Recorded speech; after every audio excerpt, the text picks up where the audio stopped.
in 1994, Vincent Conner was asked to create a typographic font for the Microsoft Bob, a software that aimed at simplifying the user interface for Microsoft Windows.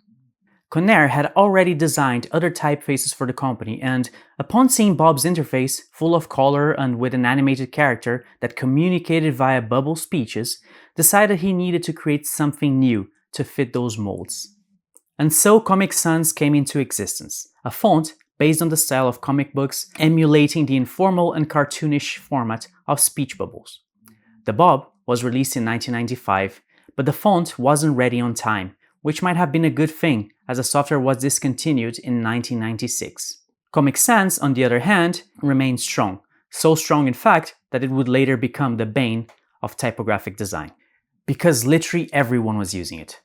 And by the way, if you want to use that font, make sure never to do it in front of a designer. It's for your own good.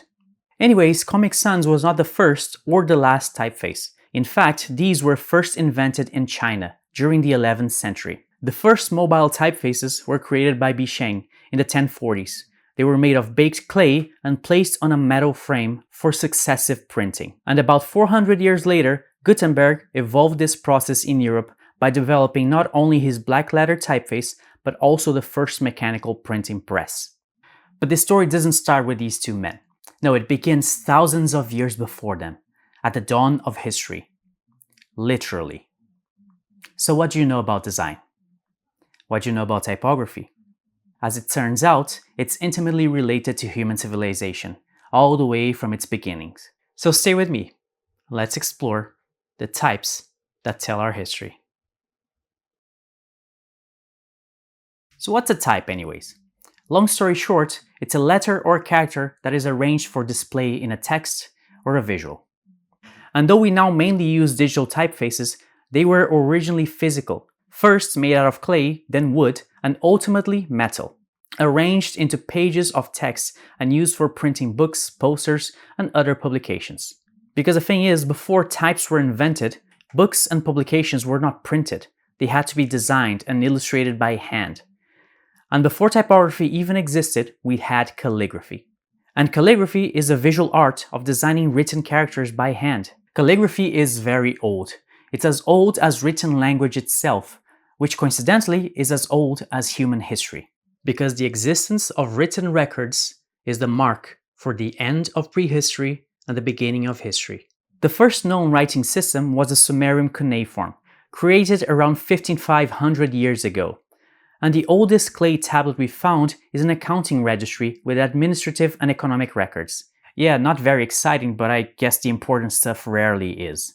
One thing about calligraphy though, it's not permanent. The cuneiform writing evolved over the generations and across different civilizations, from the Sumerians to the Babylonians and the Assyrians. And as time went by, many other writing systems appeared around the world. The Egyptian hieroglyphs, the Indus script, the ancient Chinese writing, the Linear B script, the Phoenician alphabet, the Olmec hieroglyphs, and the Greek alphabet, which was spread across different regions of the Mediterranean through colonization, originating the Etruscan alphabet, which eventually originated the Latin alphabet, which is what most Western countries still use today.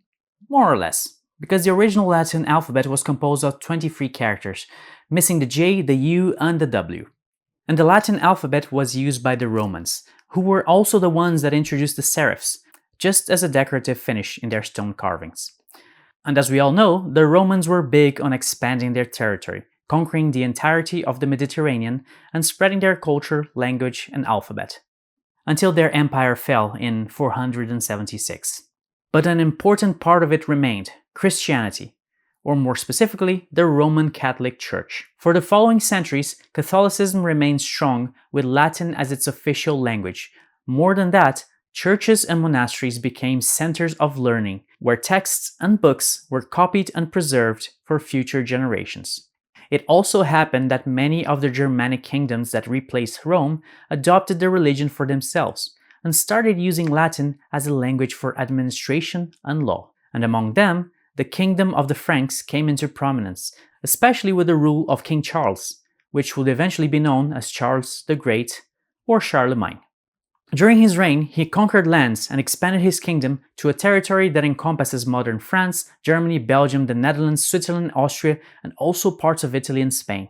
But more than a warlord, Charlemagne was known for a series of reforms known as the Carolingian Renaissance. He unified law and administration across the empire with standardized legal codes and currency, and would send royal envoys to enforce these changes and stopped corrupt practices from the clergy and nobility.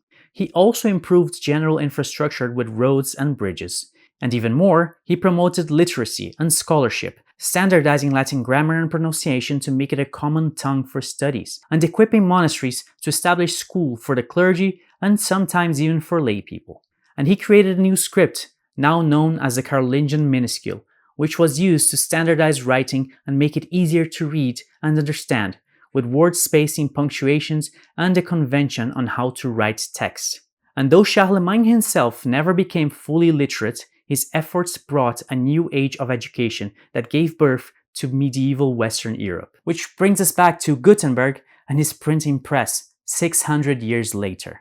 By that time, the Latin script had evolved in form and essence, and now included J and U, originally variations from I and V, and W coming straight from Germanic languages. More than that, its design had changed into a style known as blackletter, which Gutenberg took as a reference for his first typeface, which he used to print indulgences for the church and eventually the first printed copy of the Bible. And thus typography was officially born. And of course, it didn't just end there. As the Renaissance bloomed, the classical styles came back into fashion to replace the Germanic blackletter. And typographers like Claude Garamond and Nicolas Janssen originated what we now call Old Style or Humanist fonts. These were more similar to the original Roman types, characterized by low line contrast, meaning there's little difference between thick and thin lines, with the thin lines often located in the inclined parts of the design, simulating shapes drawn by a quill. Another giveaway are its serifs, with bracketed designs that had curves connecting them to the stroke, and with head serifs designed at an angle. It was also at this time that Aldus Manutius, a Venetian printer, invented the italic typefaces. The reason? To make smaller, cheaper, and more portable books. Italics were narrower and saved a lot of space when printed, and this was particularly crucial because paper, and the books by consequence, were still very expensive. These typefaces kept gradually evolving with increased line contrast, with vertically stressed strokes, and with an inclusion of bold terminals. And this became known as the transitional or Baroque style, and represented a transition between the old and modern style of fonts. Some notable typographers of the time were the French Pierre-Simon Fournier and the English John Baskerville. The transitional style was most prominent in the 18th century, though some examples date from the 17th century, like the Roman du Roi, commissioned by Louis XIV to be used in his royal print office. And in the late 18th century, the transition came to a conclusion, when the first modern types emerged. Also called Didone, this style was characterized by extreme line contrast. These were a product of both rebellious style and technical advances. On one hand, the improvable metal casting press technology and paper quality allowed for ultra-thin prints. On the other, typographers just wanted to reject the harmonious organic shapes of old and transitional styles, even if that meant that the font was harder to read. The name Didone comes from an amalgamation between two of its most renowned typographers, the French Firmin Didot and the Italian Giambattista Bodoni, who designed font types that are still used today, especially in fashion publications. This style also coincided with the popularization for printed posters, which brought in the need for attention-grabbing fonts. Enter the slab serif. These popped up around 1817 in the boom of the Industrial Revolution, when mechanization took shape. The serifs in these fonts were bold, geometric, and thick, sometimes as thick as the stroke itself. This style was so poster-focused that many of its early fonts only came in bold. Others were designed for better legibility in lower quality paper as newspapers gained popularity. It was an age of mechanization. Mass production was the new normal, and the sheer amount of publications, engravings, designs, and posters meant that now every piece was competing for attention, so things needed to be bold. We also had the emergence of monospace typography, where all characters occupied the same space, that were largely used in typewriting machines. More than that, it was in the 19th century that we had a proliferation of decorative typefaces like Tuscan types and wedge serifs. And then, by the end of the century, something new, completely unprecedented, emerged: fonts without serifs. And funny enough, the early sans serif designs were called grotesque because they were considered an abomination, too raw and unsophisticated. It was an insult, associating it with ancient cave art. Grotesque from grotto. The name stuck, and grotesque fonts started appearing everywhere. And they really do look very simple, without much line contrast. And instead of italic variations, they often had oblique formats, with much less change in shape. But that was the major strength of the style: neutrality and simplicity, so much so that it would evolve into neo-grotesque with the advent of the Swiss fonts. Helvetica. It's Helvetica. And a couple of adjacents. But in the 1920s, Germany was facing a depression after the First World War and trying to rebuild its industry while struggling with resources. And that meant cutting corners and using cheaper materials. Design became more efficient, less decorative, and this mindset also affected its type design, leading to the creation of the first geometric fonts. These were meant to be clean, minimalistic, and efficient, often used in modernist publications and posters to evoke the future. Probably why Future is one of the most famous typefaces in this style. Around the same time, a third standard of sans serif was popping up: the humanist designs. And yes, these drew massively from the old-style humanist fonts. And the idea was simple. While the grotesque tried to go back to basics and the geometric looked for industrial efficiency, the humanists tried to be more human. They looked more organic, with higher line contrast resembling that of the Renaissance fonts. But the sans serifs were not the end of typography, and all previous different styles kept popping up for different uses across the 20th century. In fact, more typefaces were created in that century alone than in the 500 prior years combined. And then, in 1979, came another revolution: the first computer with a graphic user interface. Its name was Xerox Alto, and it came with a keyboard, a mouse, and a screen that could display different overlapping windows, menus, icons, a pointer, and yes, a variety of typefaces. Fonts were now digital and could be used by not that many people, since this one never became commercially available. Xerox only commissioned around 2,000 units for government and universities, something they bitterly regret to this day. But in that same year, Steve Jobs and a group of Apple engineers visited the Xerox Research Center and saw these innovations firsthand, which they applied to their following products: the Apple Lisa and the Macintosh, followed closely by Microsoft just a year later. And now, fonts had become truly digital, for the most part replacing the traditional mobile typefaces.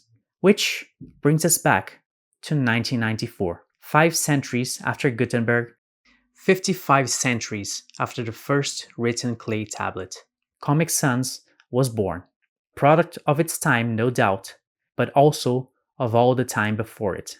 And if the 20th century had between 50 and 100,000 new typefaces created, the 21st century saw about 500,000 new fonts in the last 25 years alone. Digitization created a whole new world of possibilities, with online platforms overflowing with old and new typefaces alike, with new styles and trends coming out every year. And since we're not limited by metal engraving or hardware, the possibilities are limitless, with decorative, abstract, and even 3D fonts. Plus, there's no monarch determining what fonts to use or not. I hope. So there you have it. Fonts are not just the cool character designs in your computer, but rather the product of human culture, changing and adjusting according to language, necessity, style, regulation, and technology. And that's what makes them truly the types that tell our history. And if you like this video, check my other ones. They're really cool. Thanks for watching.